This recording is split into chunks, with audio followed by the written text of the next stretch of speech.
Welcome. I am Reverend Montclair, and this is Monday Church with Reverend Montclair. Today is Monday, July 1st, and in a couple of days it will be Independence Day, the 4th of July in the United States. And at this time, I would like to reflect on cycles in our lives. There are certain repeating cycles. Annual events like Independence Day comes every year.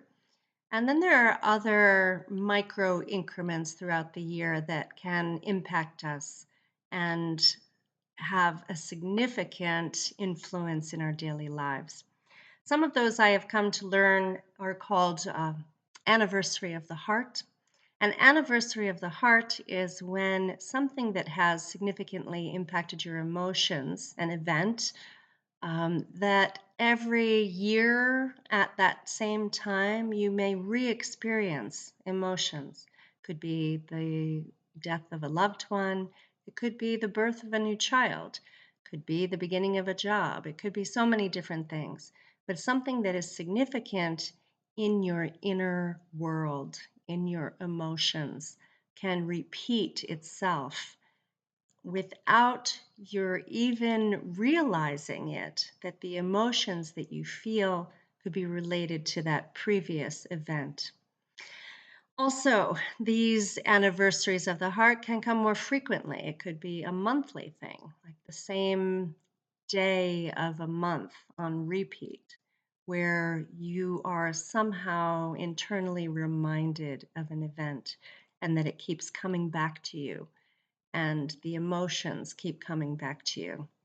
So at that experience, when you're having that experience, it's good to acknowledge what it is because it's coming from inside, not from outside.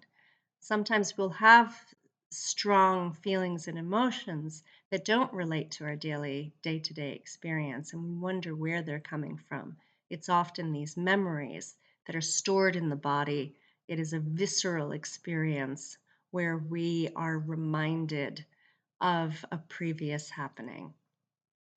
So some of these incremental time periods, like the time period of 9 months, is significant in the human being because that is the human gestation period.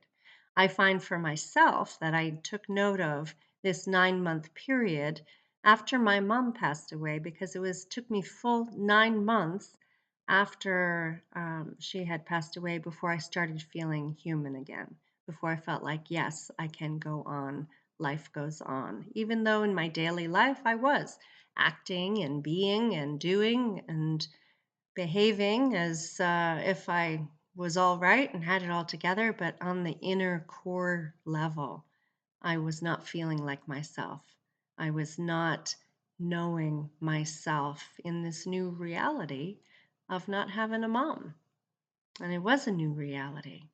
And when someone passes away, we have to readjust our identity as we integrate the experience of having had something, someone, a certain place, job, family member, friendship. We have to integrate the experience of that with the new experience of not having that or having something different. So we are constantly updating our identity or even our view of the world when significant changes come into our lives.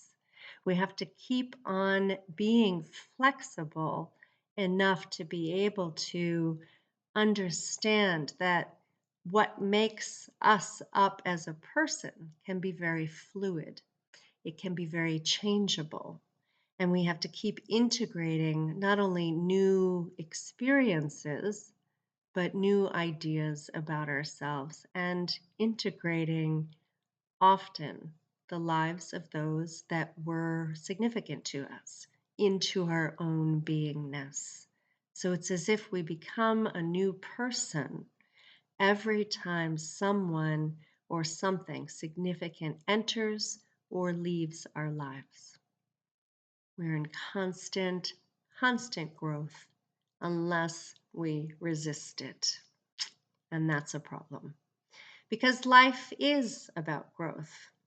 It's about growing and changing and being something, someone new all the time.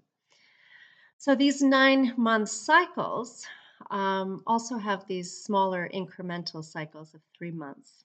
So the first trimester, the second trimester. So 3 months time period.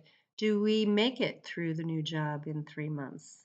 Do we get to the 6 month period, or is it not going to work? I recently, in recent past, left a job at the 3 month mark. It wasn't for me. It was time to move on. I didn't see that coming.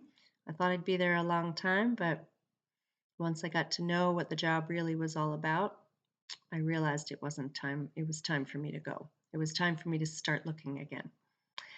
So 3 months in, 3 months beyond, do we make it to the 6 month period in any new place with a new person, with a new identity of who we are? As with anything in life, we don't always have it all together right at the beginning.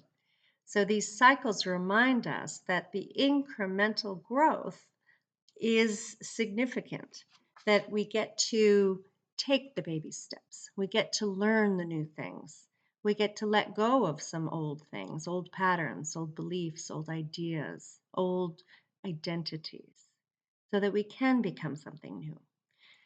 As we grow and change and risk becoming the best selves that we are, we realize to be the most authentic that we can be in our lives, truest to our innermost selves, we may have to let go of a lot of old limiting beliefs.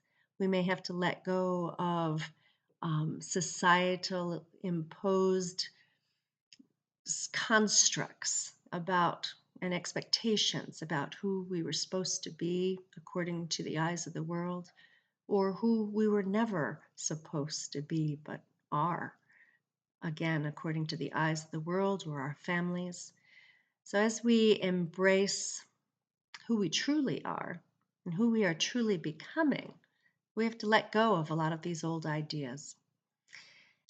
And with Independence Day, I fully encourage you to search within yourself to find the places that need freeing and to find the ideas, the mind forged manacles that William Blake spoke of, to get out of our own way, to be as free as possible as we can be in who we truly are. That's my wish for you for Independence Day this year.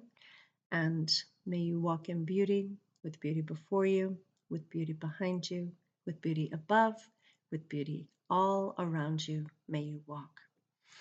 Happy summer to you all. And until next time, once again, I am Reverend Montclair. See you soon.